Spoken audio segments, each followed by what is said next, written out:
Cette année, cette semaine sera ponctuée de plusieurs interventions, entre autres celle de notre frère Khalid Haji, qui nous fait l'honneur aujourd'hui d'assister à cette semaine culturelle. Barakallahu fikum. Inch'Allah, je vais rapidement le présenter, d'accord, Inch'Allah, pour qu'on puisse passer ensuite à l'intervention. Donc, Monsieur Haji est tout d'abord doctorat de Paris-Sorbonne, professeur et chercheur au département d'études anglo-américaines, également membre fondateur du groupe de recherche Sciences et Culture à l'université Mohamed Ier à Oujda, ainsi qu'il est président du Forum de Bruxelles pour la sagesse et la paix dans le monde. Et enfin, c'est un écrivain, il a créé plusieurs ouvrages, entre autres, parmi ses publications, nous avons Laurence d'Arabie ou l'Arabie de Laurence, l'étroitesse de la modernité et enfin Abdrahman et la mer.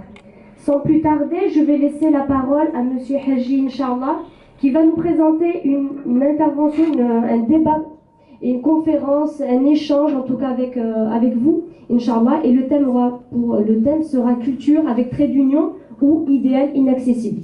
Je vous laisse sans plus tarder avec Monsieur Haji wa barakallahu fikoum pour votre présence. Super, un grand merci. Salam alaikum, bonjour, bonsoir. En tout cas, je me réjouis d'être parmi vous et je vous remercie pour l'invitation. Je me fais un plaisir, grand plaisir de visiter la région et puis de voir ce que vous êtes en train de faire, de construire. Ce n'est pas évident. Je sais que on a un très grand défi pour l'instant en Europe et les associations comme la vôtre qui sont en train de travailler dans le sens de construire, ils sont rares. Je peux vous le dire, je peux vous l'assurer.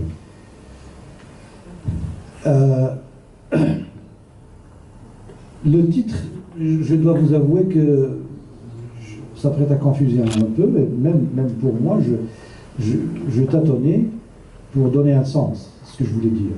Culture avec trait d'union. Parce que j'avais en tête Rudyard Kipling, le poète anglais, qui disait East is East and West is West and the twain shall never meet. Que l'Est est l'Est et l'Ouest c'est l'Ouest et les deux sont condamnés à ne pas s'unir ou bien se rencontrer. Donc, ça m'était venu l'idée de culture avec trait d'union, jouer un peu sur les mots. Est-ce un idéal accessible ou bien c'est un idéal inaccessible? Ou bien une idée un peu frivole, un discours creux. En tout cas, il me semble que le mot vivre ensemble, le terme il est galvaudé, il n'a presque plus aucun sens. On en parle à tort et à travers. Vivre ensemble, et parfois on le confond avec vivre dans l'ensemble et vivre ensemble. Dans certains esprits, le vivre ensemble, on peut vivre dans l'ensemble, mais ne pas vivre ensemble. Donc, à mon sens, nos cultures sont en crise. Et quand je dis nos cultures, c'est-à-dire il y a plusieurs cultures. Nous vivons ce que Freud a appelé au début les années 30, de 1930, un malaise dans la civilisation. Et maintenant, on parle de nouveau malaise. Il y a un nouveau malaise, et on n'arrive pas à caractériser ce malaise. On en parle, on le sent, mais on ne peut pas l'articuler ou le formuler. Et toujours est-il qu'il y a un malaise. Il est palpable, sensible.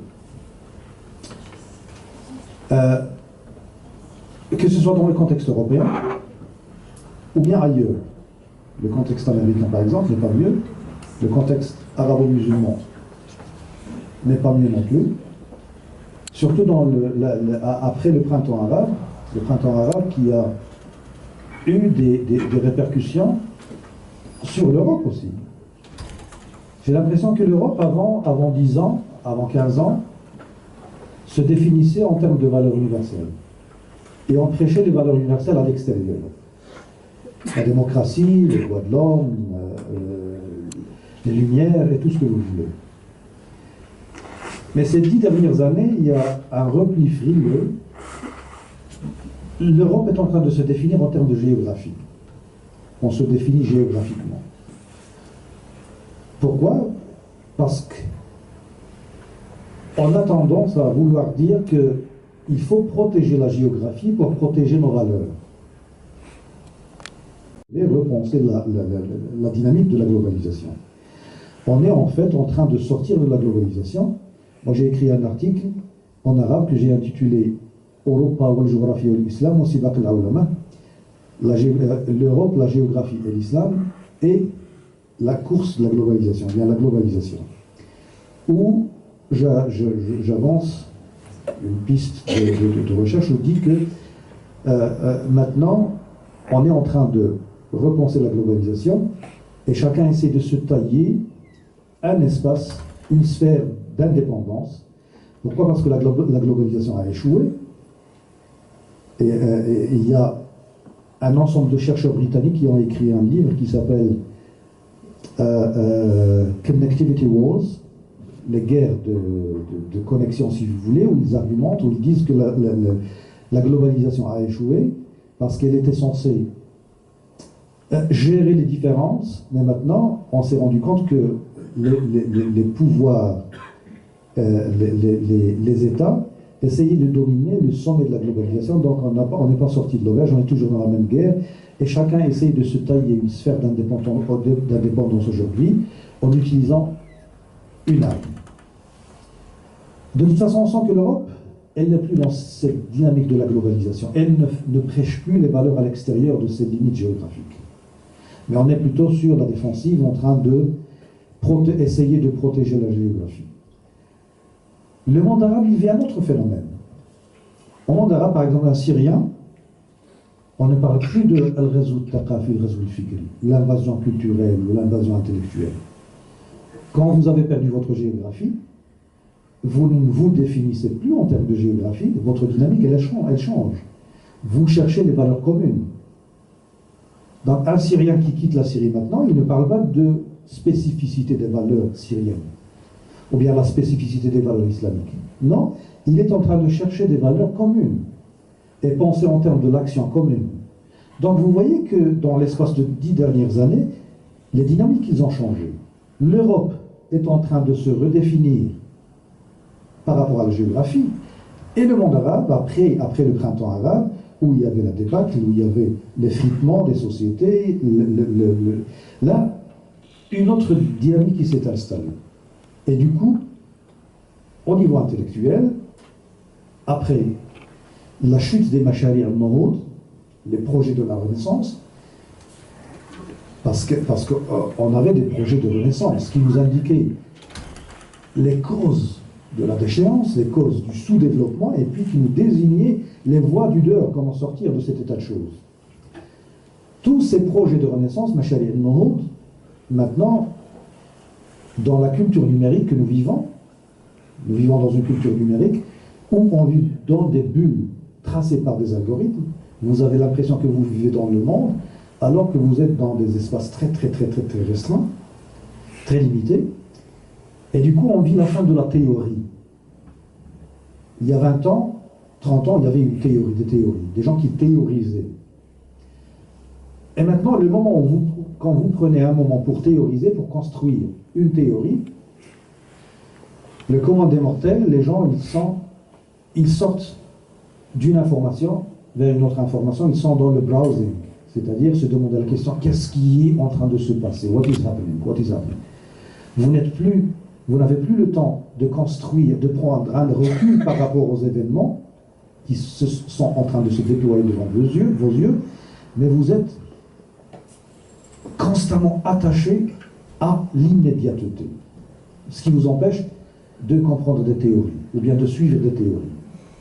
Donc, la culture numérique est en train de changer notre façon de voir le monde, et notre façon de penser, nos manières de concevoir la réalité, et bien sûr, le monde arabe est impliqué aussi dans la culture arabo-islamique, arabo-musulmane, et aussi fait partie de cette culture numérique.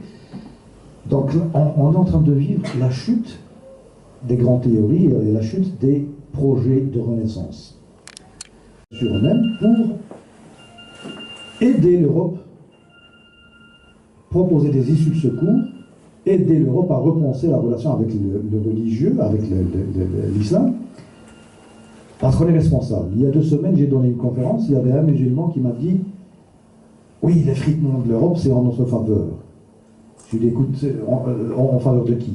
Il m'a dit « Des musulmans. » Je lui dis, mais écoute, on fait partie de l'Europe, si on fait partie de l'Europe, c'est-à-dire, ou bien l'effritement est bien pour l'Europe, ou bien l'unité de l'Europe est bien pour l'Europe, et nous faisons partie de l'Europe. Alors se mettre à l'extérieur et penser comme si on ne faisait pas partie de l'Europe, là c'est une forme je ne sais pas, une forme de schizophrénie. Mais il y a un très grand souci, un très grand problème. Beaucoup de jeunes musulmans en Europe sont en train de vivre un certain retour à la religion, mais on vit la religion comme un fardeau. Pas comme un levier spirituel, mais comme un fardeau. Moi, je connais beaucoup de jeunes qui étaient à l'aise dans leur vie, mais une fois qu'ils se sont reconvertis, je veux dire, à une certaine religiosité, là, ils ont perdu la boussole et ils vivent la religion comme un fardeau.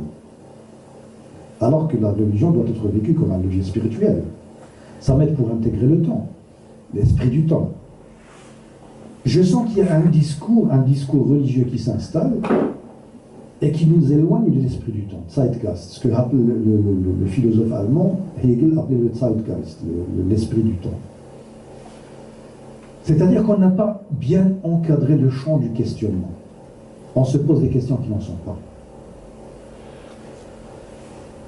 Moi, je suis avec un jeune et il me demande, est-ce que je peux souhaiter à mon voisin qui n'est pas musulman un joyeux Noël? Je dis, mais écoute, vous avez beau être lui chercher un frère qui va lui répondre, donner une réponse modérée, mais à mon sens, la réponse est aussi fatale que la question. Il faudrait, c'est-à-dire que si on essaie de répondre à cette question, c'est-à-dire qu'on a failli à notre devoir moral, on n'a pas fait de bon travail, on n'a pas bien encadré le champ du questionnement. Se poser de telles questions trahit un certain état d'esprit. C'est-à-dire que ce genre de questions est déjà dépassé. Alors qu'on est face à des gens qui se posent encore ce genre de questions, c'est grave de notre côté. C'est-à-dire qu'on exporte des questions ou bien du Moyen-Âge, ou bien de certains livres, je veux dire, je ne sais pas d'où ce qu'ils sortent, mais de toute façon c'est une crise d'une certaine conscience islamique vivante en Europe qui ne vit pas, elle est incapable de vivre l'esprit du temps. Alors qu'il faudrait essayer d'intégrer l'esprit du temps et se poser les bonnes questions, les questions qui sont pertinentes dans notre contexte d'aujourd'hui. Mais à mon sens, les musulmans non plus ne sont pas les seuls responsables. La responsabilité est partagée.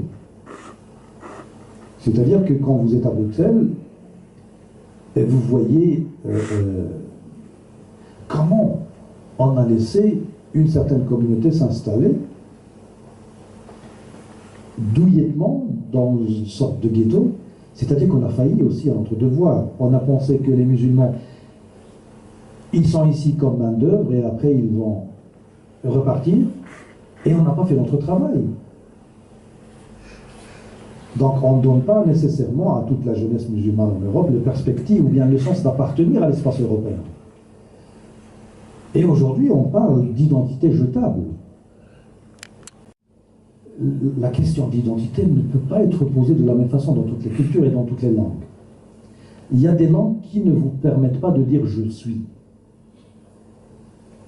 En arabe, vous ne pouvez pas dire par exemple « je suis Khalid », vous dites « je Khalid ».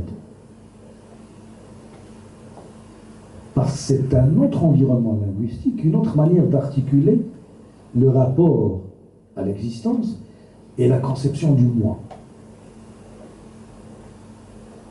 Il y a des grammaires qui ne vous permettent pas d'articuler qui vous aident à réarticuler et de reposer la question de l'identité autrement. Au lieu de mettre l'accent sur qui suis-je, qui je suis, certaines langues mettent l'accent sur qu'est-ce que je suis en train de faire, sur l'acte. Et il est temps qu'on sorte de la question piège de l'identité, les identités meurtrières, et qu'on parle en d'autres termes. On envisage la question de l'identité autrement. Au lieu de dire moi je suis français, je suis fier de l'être, je suis musulman, je suis fier de l'être. Oui, vous pouvez être fier de ce que vous êtes.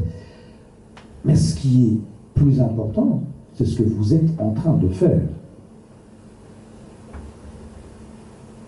Et il y a des défis communs à nous tous. Et on doit redéfinir nos identités par rapport aux défis que nous vivons tous aujourd'hui. Le défi de l'écologie, par exemple, vous avez beau être fier d'être français ou américain ou je ne sais pas qui, mais ce qui compte, c'est ce que vous êtes en train de faire par rapport à ce défi. Et c'est là qu'il faudrait réarticuler, reformuler la question de l'identité en ayant recours à d'autres langues, à d'autres façons de voir les choses, d'autres visions du monde.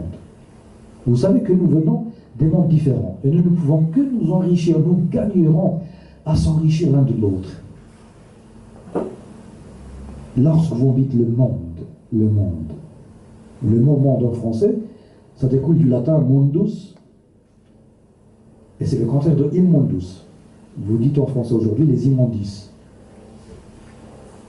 Vous avez mundus et immundus. Vous êtes déjà dans une binarité, dans une polarisation. Vous polarisez la réalité cosmique pour comprendre le phénomène qui est devant vos yeux.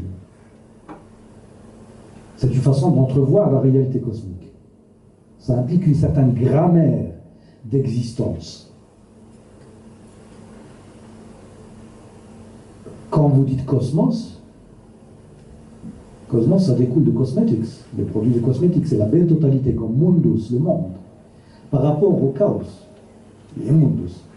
Donc c'est une manière d'entrevoir la réalité. Vous divisez le cosmos, toujours en deux, vous polarisez pour comprendre.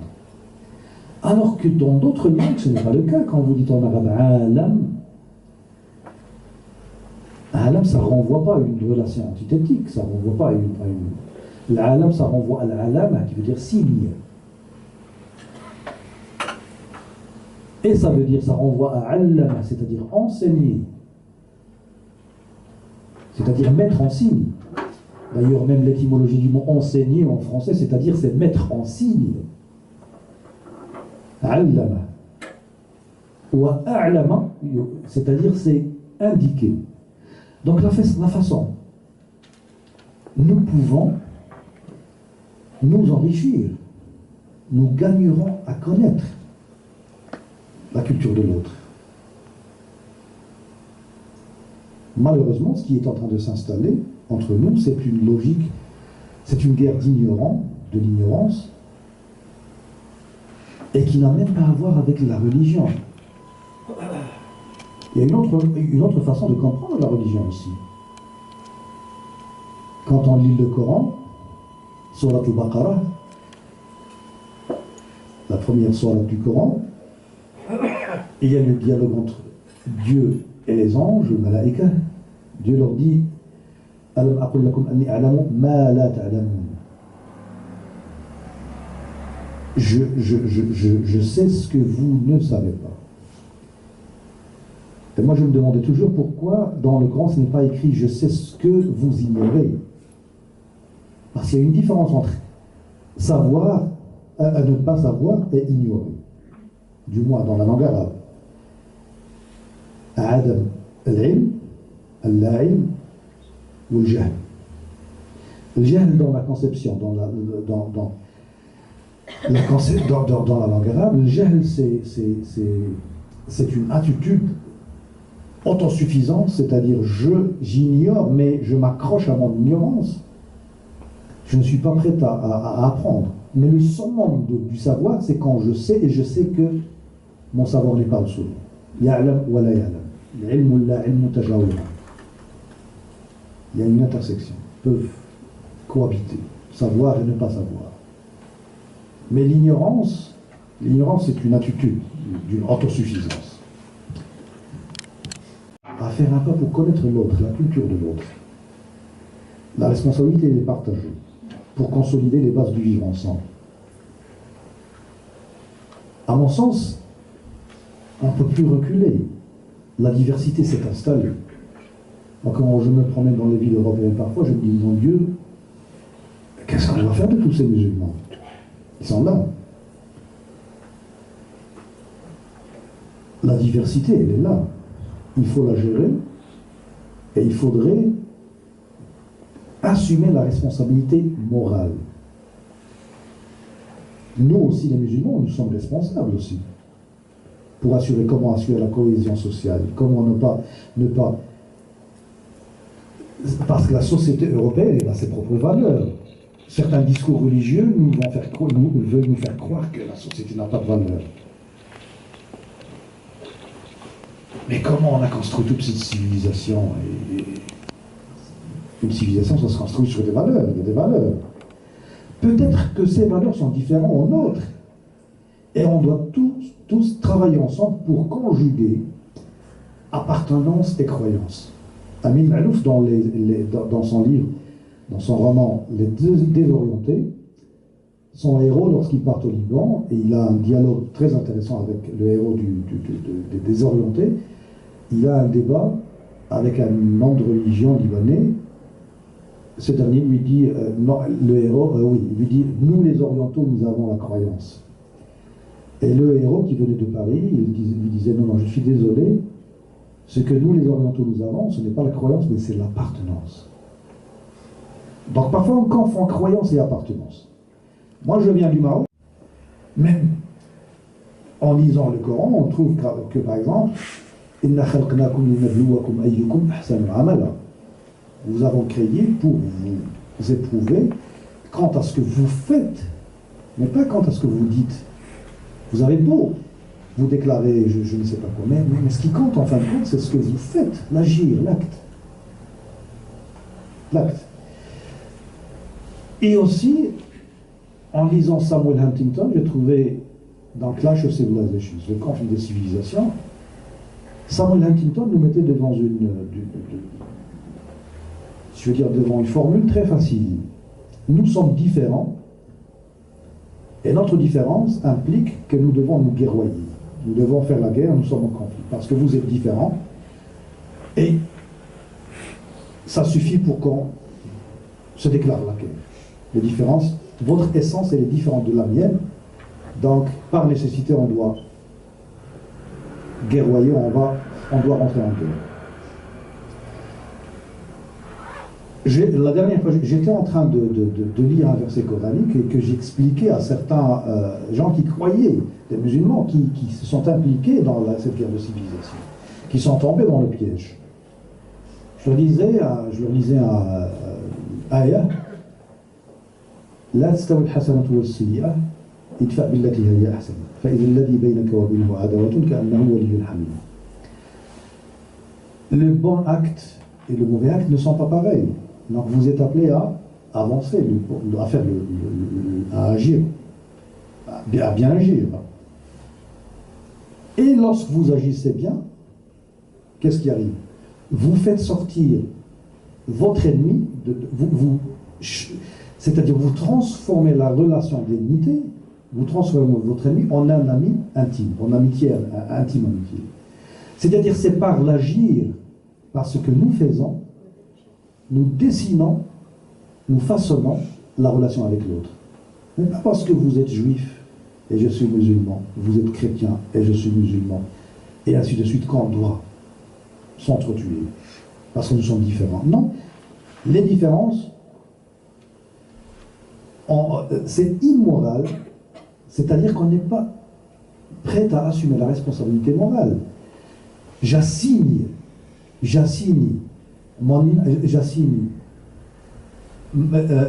c'est-à-dire mon conflit à une essence figée. Alors, nous sommes différents, on doit œuvrer pour que la paix s'installe et pour consolider les bases du vivre ensemble. Et la religion, ma foi, ne constitue pas un obstacle au vivre ensemble. Il y a l'extrémisme religieux comme l'extrémisme politique, parce qu'est-ce qu'on est en train de faire en Europe? Pour faire face à un extrémisme religieux, on a recours à un extrémisme politique. C'est comme si on voulait combattre le feu par un autre feu. Et en fait, on a besoin de sagesse. Et les religions nous apprennent la sagesse. Al-hikmatu en arabe, al-hikmah, ça découle de l'hakama, étymologiquement. Al-hakama, c'est le bout de métal qu'on met dans la gueule du cheval pour le freiner. Donc le hakama découle de le hikmah et le hakama partagent la même racine étymologique. Al-Hakim, le sage, c'est celui qui sait freiner ses passions. Là où la passion atteint son paroxysme, il peut se retenir. Al-Hakim. Donc il faudrait travailler sur soi. Le hikmah nous dicte de travailler sur soi. Il y a un dicton marocain qui dit pourquoi le paon, l'oiseau, le paon, ne sait pas chanter, ne sait que crier. Alors ce dicton, il dit que parce que le paon, il se sent très beau, il a des plumes magnifiques, mais quand il regarde ses pieds, il voit qu'ils sont laids, il commence à crier. Alors tous, on est des paons en fait. Il faut de temps à autre regarder ses pieds pour se dire je ne suis pas parfait. Alors que notre démarche, elle est fausse. Chercher l'erreur chez l'autre, c'est facile. Mais il faudrait aussi réorienter notre attention, il faudrait aussi se demander la question de savoir qu'est-ce que j'ai fait de faux? Qu'est-ce qui ne va pas chez moi? Mais là, parfois, j'ai l'impression qu'en Europe, on cherche la facilité, on est dans le solutionnisme. Et il y a parfois une bombe qui éclate là, et tout de suite après, on va dire oui, on va réformer l'islam.